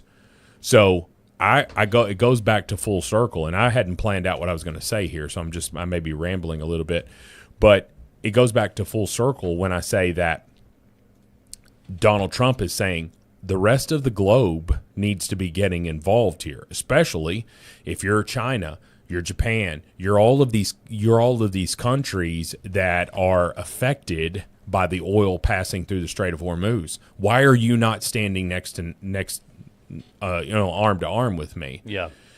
And I think all of us during the last, agreement of understanding that just happened several weeks ago. I think we all looked at it with a lot of hope because all of the neighboring nations were joining forces with it. It just seemed like there was a coalition. And, I mean, I just want to focus on America, at this point, and so that's why I was hopeful of it, because trying to, wanting things to get back on track and end this, end the foreign entanglement aspect of it. Here's what J.D. Vance said.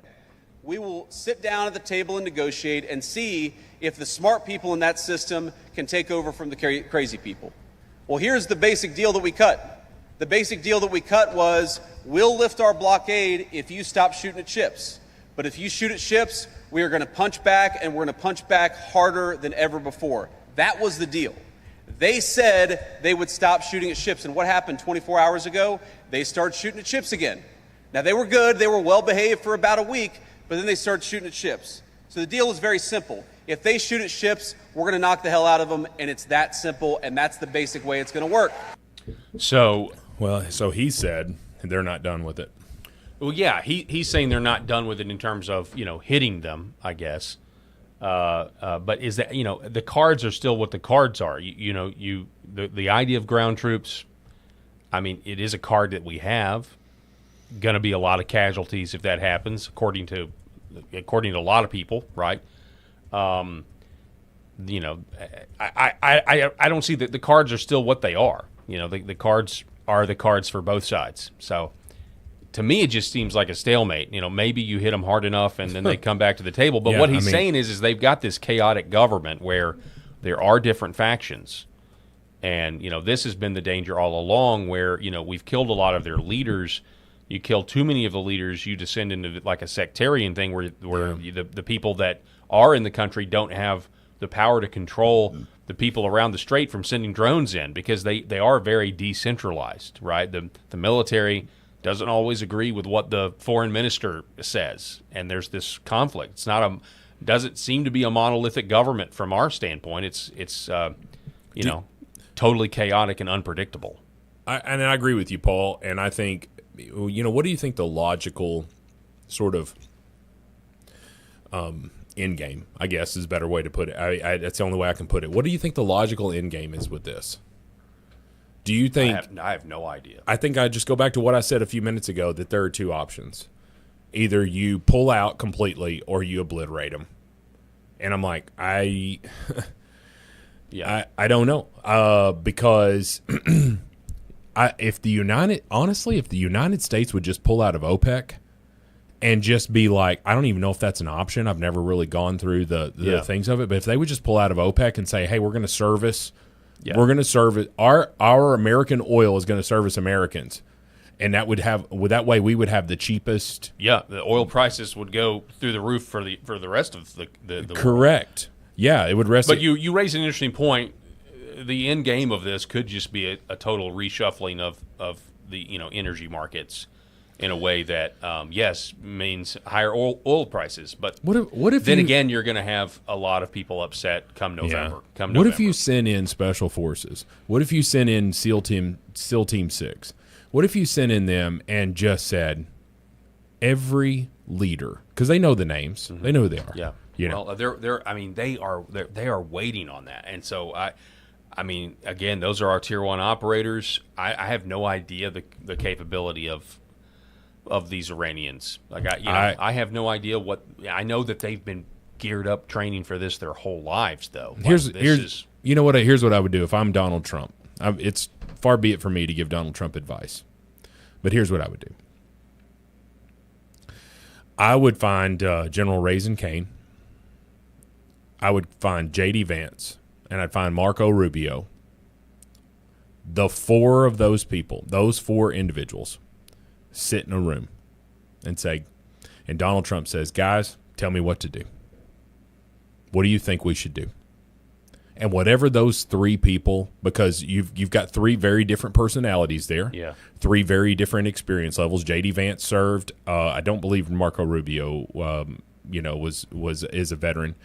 But if obviously General Kane is just a badass, right? So, but whatever those three individuals said we should do, Like, make them agree. You have to agree. You have to agree. Y'all work it out. I'm going to sort of sit here and compromise. listen. As the commander-in-chief, I'm going to sit here and listen. And ultimately, the decision is going to be mine. But y'all come to an agreement, recommend it to me, and we're going to do it.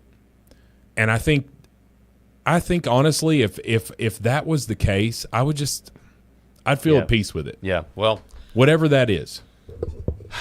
Middle East fatigue is real, though. That's for sure. All right. Well, so, Sherry Welsh brings it up. What'd she say? She brings it up perfectly. We're all sick of the BS. Just blow them up. Like I wish there weren't so many innocent civilians there. Yeah, and that's like the you issue. can't blow up 91 million people. Right.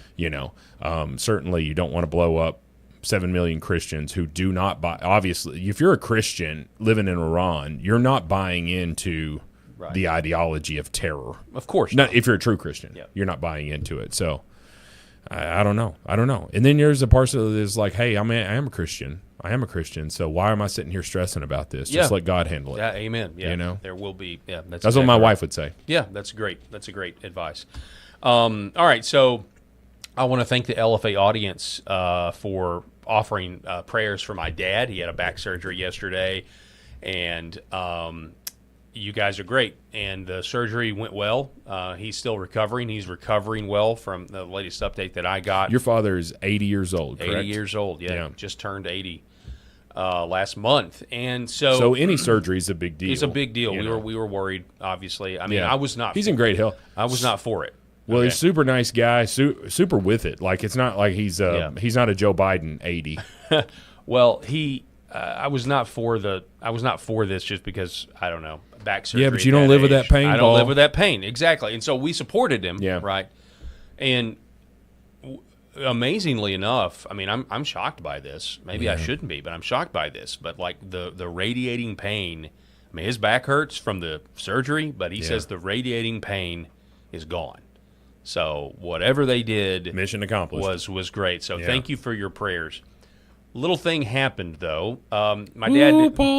Paul, you stirred up a hornet's nest. A little bit, but I mean, I was just mad. I got mad. I mean, it was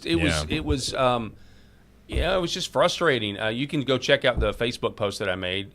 Follow me on Facebook if you don't. It's been kind of a popular post around our local community, and so. Basically, my dad went in for the surgery at 4:45 Central Time, and it was about an hour and a half procedure. So he was done by 6. We got the call from the OR. He's done. He's in recovery. By 6 p.m. yesterday? 6 p.m. yesterday. Yeah. Give us about an hour. Okay. We'll have his room ready because this has been scheduled that he's going to stay overnight, because he's 80. A lot of people could do the surgery and leave the same day, but no, he was going to stay overnight. We've had this scheduled. Mm-hmm. And we get a call about an hour later. And they say, sorry, we don't have a room for him yet. Yeah. We're waiting on somebody to clean his room. Yeah. 7 o'clock rolls around. 8 o'clock rolls around. 9 o'clock rolls around. 10 o'clock rolls around. And we do not have a room and haven't even seen him because there's some policy to where, because there's other patients in the recovery room, they won't let family back. And obviously, I'm sure, we talked to Eric about it, that it can also interfere with the nurses trying to give really needed care. Well, that's the idea there. If you have one family member per, but a little bit of that is just a control issue and all of that. But it's hard. It's hard for you or I to argue with Eric because that's what he does. That's what he lives every day. So I decide I'm just have had it. I guess about I don't know what time it was. Let me throw the post up here because what time did I even make? 18 hours ago is when I made this post. I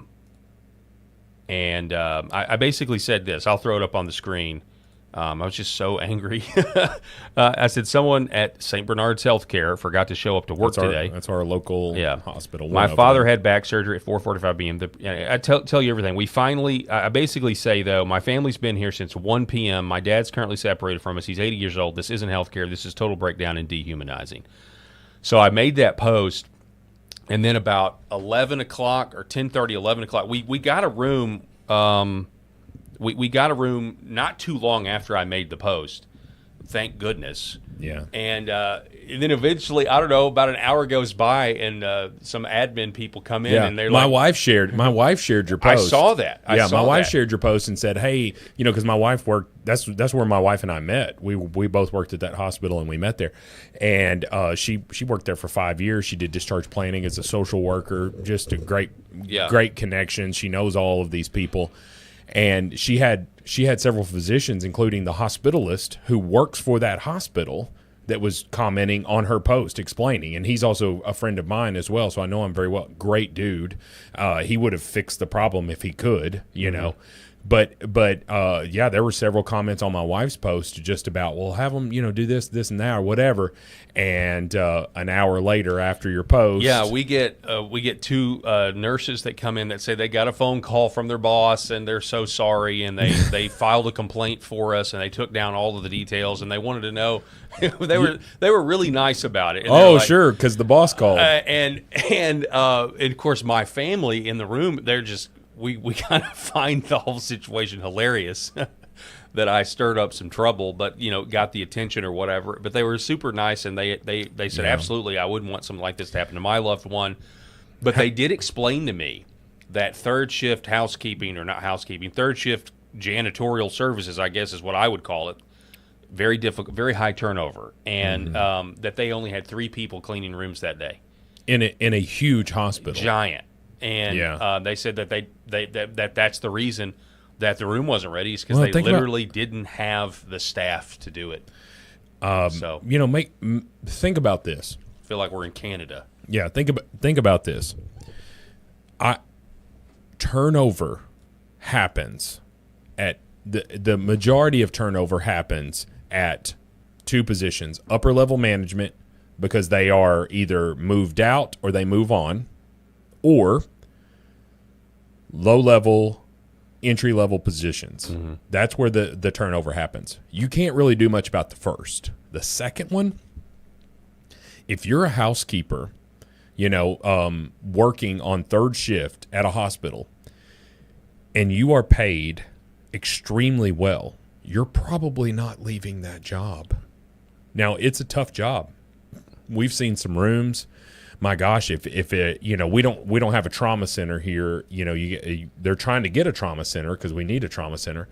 But you can imagine that people could come into that hospital with gunshot wounds or something like that, and now they're going to be held there and they're going to be cared for and then moved to a trauma center in Memphis.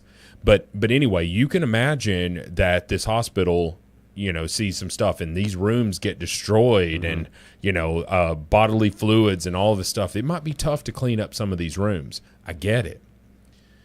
A lot of that can be solved with money, and we all know, based off of the cost of healthcare, based off of the thing. It's like this is the wealthiest industry in the country. It is. Or one of the wealthiest. They're not hurting for money. And at the very least, you look at it. I remember, I shared with my wife and I met at St. Bernard's Hospital. They had an employee appreciation lunch, like cookout, and it was in the middle of summer, maybe around the 4th of July. I don't remember, because we're talking about almost 20 years ago. Yeah. So they had this employee appreciation, and you go out there, and they've got like those individually bagged chips, like Lay's, those little small ones. You can get a drink, and you can get either a hot dog or a hamburger. Okay, I'm a big dude. I can put away a hamburger and probably a couple of hot dogs. If all I've got is a side is a small bag of chips. And so I remembered feeling like, man, I feel real appreciated right now. You spent 17 cents on me. It's probably more than that, but you get my point. And so I look at it and I say, what were the profits of this hospital? Now, St. Bernard's is a non-profit hospital, and there's some great people there. We're not talking about the people. I mean, everybody was nice. It's just, dude, we're not talking about the people. We're talking about the situation of our healthcare system. And I look at it and I say, well, so St. Bernard's is a non-profit hospital who very much makes a profit. That's anybody that says a non-profit's not supposed to make a profit, you don't know what the hell you're talking about. Yeah. The only difference, there's 2 differences, maybe major, is that there is not an owner of that organization, right? Like it is a board. It's governed by a board. Right. And the nonprofit doesn't have to pay those taxes, right? There's a huge difference. There's others little small things, but I'm like, if you can't give me a hamburger and a hot dog, you don't appreciate me. I'm a big dude. I need a hamburger and a hot dog. And if you can't pay these service workers, these people that are doing this disgusting job in a lot of cases, cleaning up these rooms, if you can't pay them more to keep more people, then you need to look at your budget a little bit better and realize that you're the problem and that admin is not going to have to come down just because Paul Harrell has a lot of influence. And when he posts something like this on social media and it gets a lot of attention, what did you say? You had 50,000 impressions there? 50,000 people saw this post. The comments are brutal, too. Yeah, and so you sure as hell going to get an admin knocking on that door. We're so sorry about that. Yep. We're so sorry about this situation. And I get it. But how many people don't have the influence that a Paul Harrell might have that may post and no one sees it or don't post at all, and they're in the same situation? You got to fix this thing, man. Fix this thing. Fix it where we're not having to deal with all of this ridiculousness that you're an 80-year-old who has a scheduled surgery, doesn't have a room after he comes out of recovery.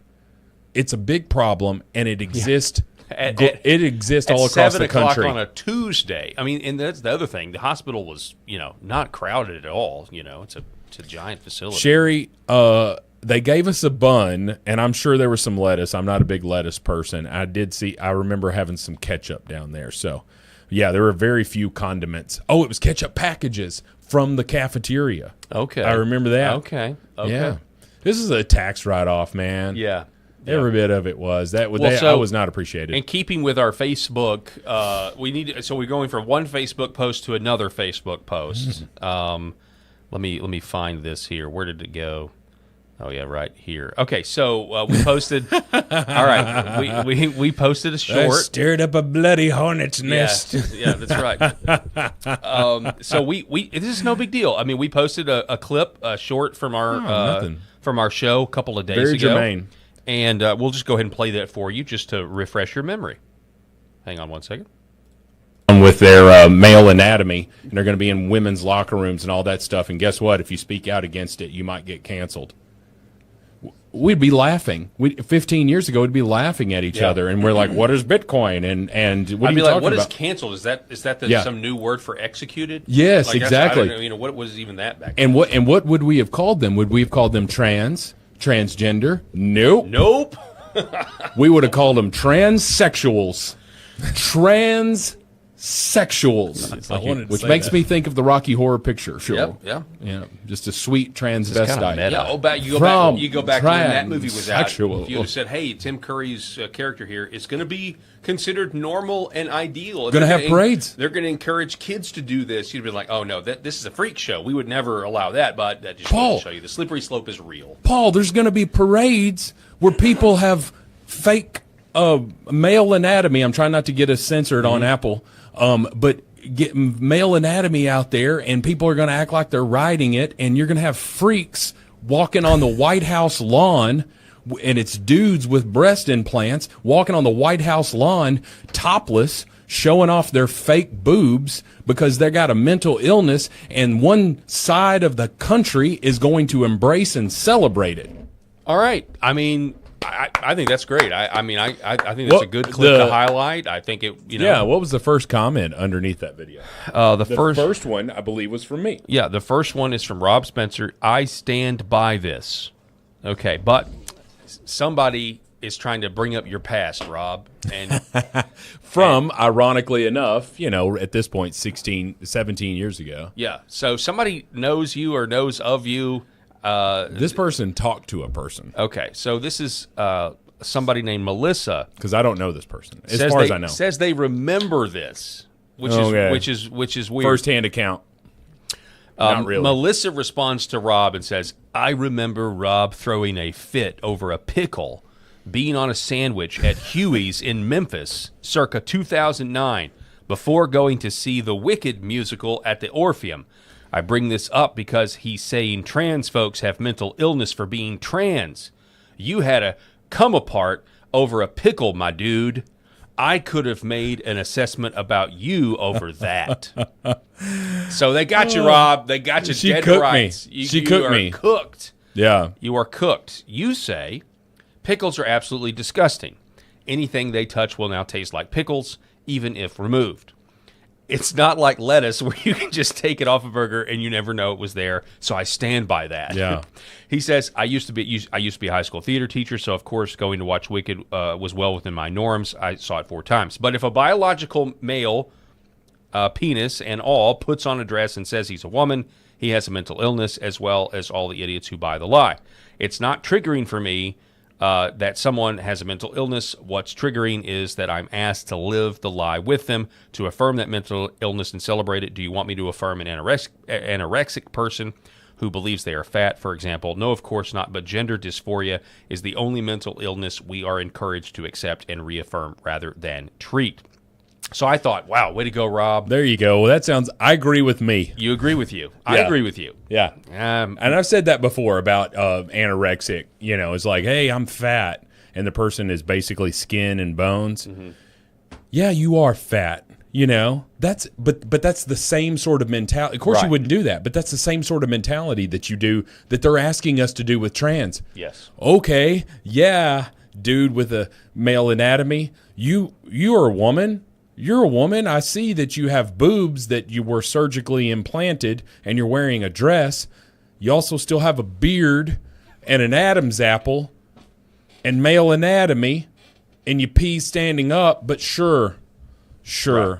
You're a woman. Yeah, the anorexic analogy is actually really good. It is really good because you're actually you're bringing up that you're harming the person, and this lifestyle harms somebody personally. You're actually destroying yourself. Go down that rabbit hole of, you know, we're giving a 13-year-old girls surgeries where they're, you know, cutting off healthy body parts. Oh, I almost said something there that would have gotten us censored. But they're giving them surgery to alter their appearance. You know, again, what if a 13-year-old girl was anorexic and she says, I need a gastric bypass surgery? It's the same thing. You are an ideologically warped moron if you don't think those are the same thing, because gender dysphoria and anorexia nervosa are both mental illnesses. They are in the same family. You think something that is not true. Mm-hmm. And therefore, for us to have surgery to affirm that, you are saying we are going to affirm something that is not true. And I don't understand what the hell her point was at all. This is her follow-up. She challenges you. She says, Rob Spencer, so you agree that Tim Curry had a mental illness? And that was Rocky Horror Picture Show. I was like, okay. I mean, he may very well have a mental illness. Tim Curry's a kind of a weird dude. I don't even know that. Is he still alive? I know he had a stroke that was really bad. I'm not really sure. But that was him playing a character. A debauched character, yes, but he's playing a character. Sure. Maybe we just should say actors. Yeah, I mean, actors do have mental illness. And I know it anyway. So she says, there are points I agree with you on in terms of some of the culture around trans rights and things, but trans folks aren't immediately mentally ill for being trans. That is a slippery slope. I didn't ask if anyone with a mental illness was triggering. I asked what was triggering about the terminology: transgender, transsexual, transvestite. Gender and sex are different things. Transgender is more appropriate term because gender is related to the social norms of gender. Sex is scientific/biological aspects of gender. Oh my gosh. So she's bought into the religion. She's here. bought into all that. That's a religion that you're buying into. Now, again, I don't understand cancel culture. No one should have to walk on eggshells to have conversations. Okay. I agree with that. And there are folks that make the trans community look poorly and reinforce false narratives. How about stereotypes exist because people reinforce them every single day? Yeah. Reinforce false narratives. How do people's behavior? False? How does people's behavior reinforce false narratives? I think the behavior is actually enforcing something that is true about the community, is what I would say. But classifying the entire community as freaks, which is what I did, and claiming they all have mental illness, What are your qualifications for making that assessment, by the way? What are your qualifications? I'm a doctor of reality. That's what my degree is in. I'm a doctor of reality. I live in reality. Here's the thing. If you had whatever certificate that would allow you to argue from a position of authority, which is what the left loves to claim, you don't have the authority to make that claim. Even if you had the appropriate documentation, she still would not believe you. Let's not pretend that would somehow make because we're not going to listen. We're not going to listen to physicians that talk about the dangers of transitioning prepubescent children or pubescent children. Like we're not going to listen to them. We're not listening to them. We're going to listen to these people who affirm what we think is reality. And I'm like, that's not reality. Yeah, that child has male DNA or female DNA. This whole gender social construct is a lie. It is a lie. You have made all of this stuff up. Cis does not exist. You are either XX or XY. Cis does not exist. That's a T-shirt right there. There you go. That's a T-shirt. You are living in a dream world. That is our equivalent of this is what democracy looks like. Ours is just cis does not exist. We've seen it countless times where men convicted of crimes say they're women. They go into women's prisons, and what do? They rape women because they can, because they have male anatomy. We can't say the actual word or we get censored on Apple. Anyway, so I didn't read all that. I didn't even read all she said. And then she said, "Show me on the doll where a trans person has hurt you." Yeah, show me on the doll where the trans person has hurt you. Also, you're wrong about pickles. LOL. She's being, sorry. I brought that up to solely because one could deem you mentally ill for your response to pickles if they wanted, and they'd be wrong too. It's a preference. Okay, if I'm disgusted by pickles, and okay, let me ask you this: the pickle memory is not an own, by the way. It's stupid. It's kind of a really dumb analogy. If it would be, it'd be different if it was like lettuce, because I always just say, like, you can take lettuce off of a burger. Like let's say you ordered it plain, which is how I order my burgers. Cheese. I like ketchup. That's the only thing I like. But anyway, like just say somebody puts some lettuce on there, you can take that off. And that's no big deal, right? It might have a slight hint of a lettucey taste. Right. But if you despise pickles, and there are a lot of people who love pickles. Love them. Love the Clausen. I'm a Clausen guy, not a Vlasic. Vlasic pickles, you know. Some people love them.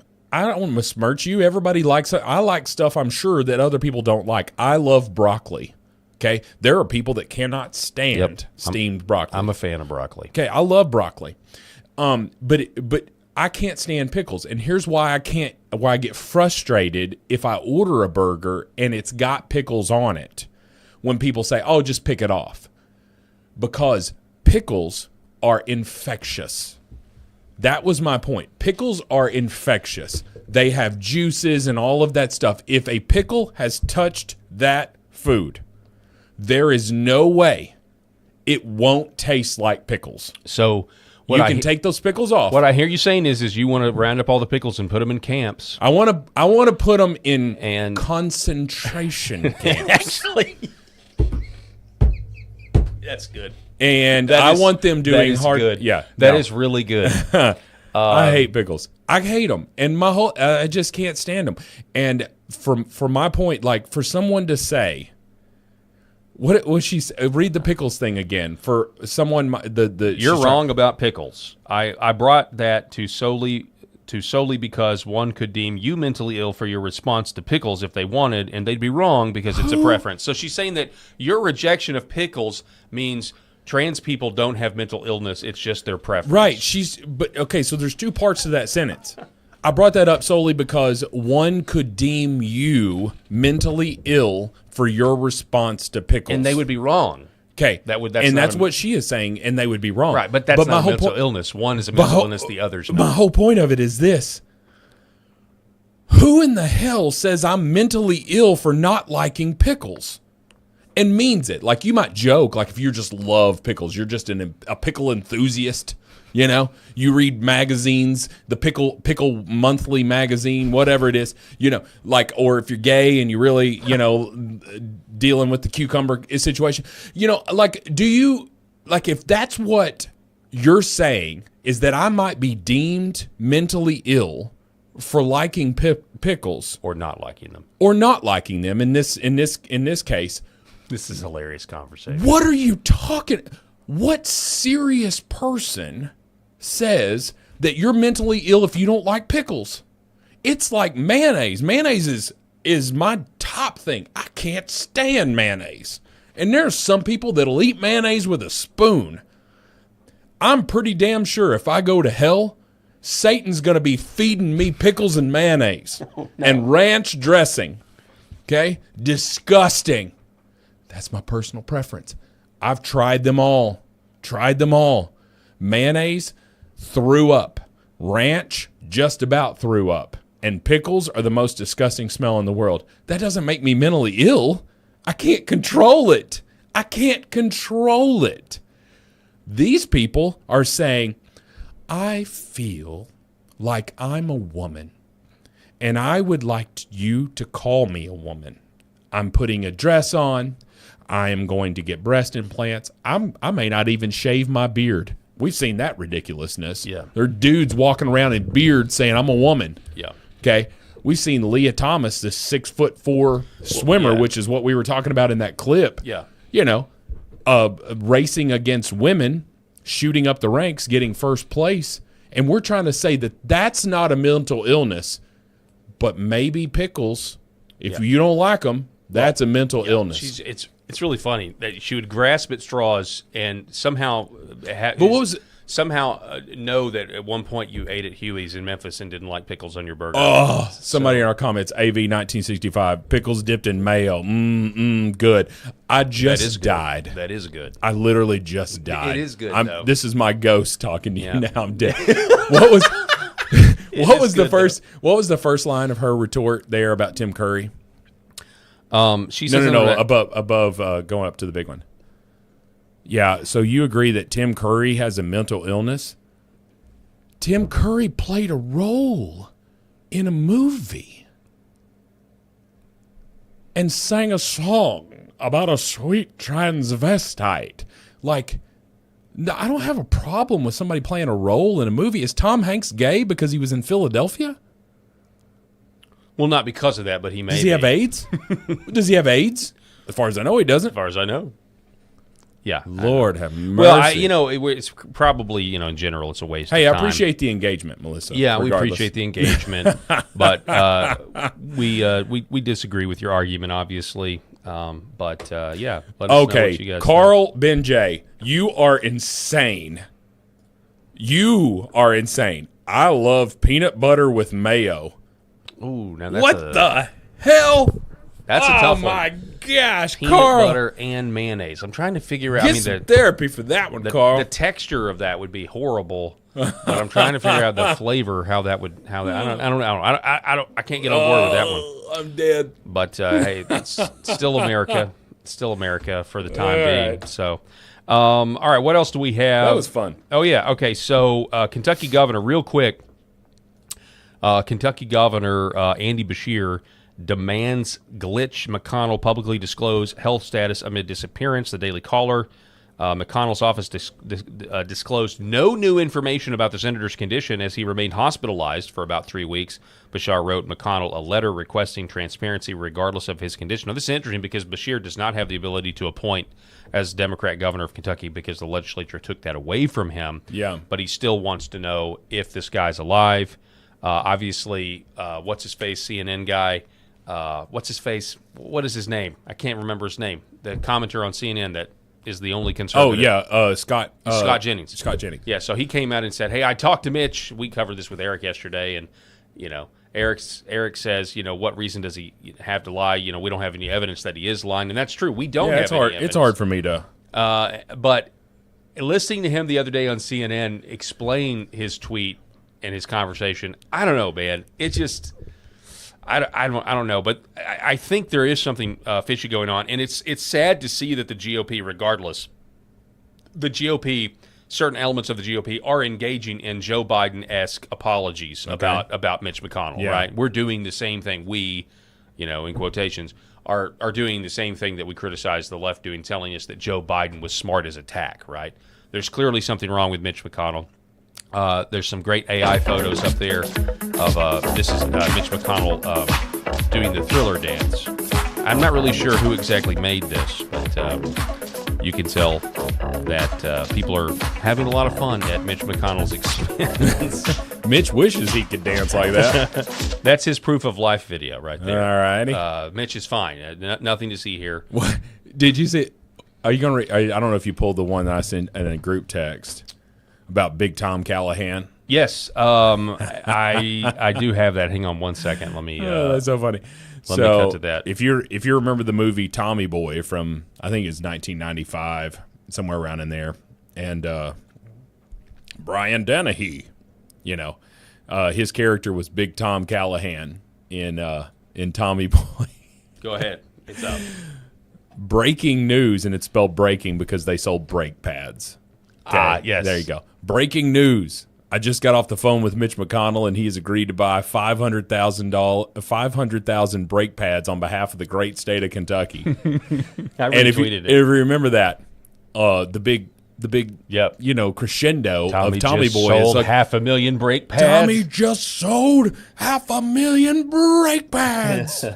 And it was to Dan Aykroyd. Yeah. And he goes, "Oh, you pulled one over on me, kid. Savor the flavor, because it sure as hell won't happen again." It was such a great, Dan Aykroyd, just a great actor. But anyway, I make car parts for the what is that? I make car parts for the American working man because that's who I am and that's who I care about. Yeah, I might have seen that movie too many times. That movie is one of the greatest comedies ever made. 100%. Deb Polian, 2020. Rob, you should try deep fried pickles. Ooh, have you never tried deep fried pickles? Have you never tried them? Have you? You said you tried them all. Did you miss? Did you miss everything I've said over the last few minutes? I know, but about pickles? I feel like it might change. It might change the flavor a little bit. I don't care. So you've never tried deep fried what's pickles? in the middle, Paul? A pickle. What's in the middle? Okay, Yeah. I don't want it. But it's been cooked. I don't want it. What about cucumbers? Do you just like a cucumber in a salad? Do you like a cucumber? The only cucumbers I like is like if somebody is making like cucumbers and squash and they're using it to saute, in with meat and stuff like that. That's good. That's a zucchini, Rob. That's not a cucumber. They're not. That's not a cucumber. That is a zucchini. Shows the hell I know. I don't know. Zucchini and squash. Cucumber. I don't know. I don't know that I've ever had a cucumber. Surely you've had a cucumper in a salad. They go in salads. They go in okay. They may even go in like certain salsas or Okay. Like pico de gallo. Is that cucumber? I don't know. Have pico. I don't eat that. I get the cheese dip. All right. Okay. I'm a child. It's okay. I get the cheese dip. I don't get the. I don't even really care for salsa. I do like spicy food though. I don't know. Well, I don't want any deep fried pickles, Deb. Yeah. All right. I'm sorry. I'm trying to wrap up here and see. Pickled eggs. Oh my gosh! I'm gonna tell you something right now. Other than pickles and mayonnaise, deviled eggs. Deviled eggs are from Satan. Well, I mean, I actually like deviled eggs, okay. Rob. I think they're delicious. You need to go pray about that, Paul, because deviled eggs are the most disgusting thing. It depends on who. I've had bad deviled eggs. I don't care who made them, Paul. I've had bad ones. There are some. I think the recipe that I grew up on, where the eggs are more like too pasty, like the yolk or whatever. It all depends on the. We're trying to church this up. You're putting mayonnaise and mustard and relish and all this. You don't like mayonnaise. I don't like mustard either. Yeah. Like you're putting all this together. Everything I like egg. Everything you hate. Everything I hate is all rolled up into this. But this you put package. some hot sauce on it. It's delicious. It's not. Well, it's not. It stinks up the house. I take the egg yolks and I put the mayonnaise in and put a bunch deviled of eggs cheddar cheese in there and now you're making like a substantial food. It's amazing. No deviled eggs. All right. Well, that's all the time that we have for this edition of the show. We're way over. So we're going to see you guys tomorrow. Red Vive Health. I want to thank you. New Horizon Real Estate Gateway Sight and Sound, Pet Club 24/7, Shared Chiropractic. God bless everybody out there watching, and we'll see you tomorrow.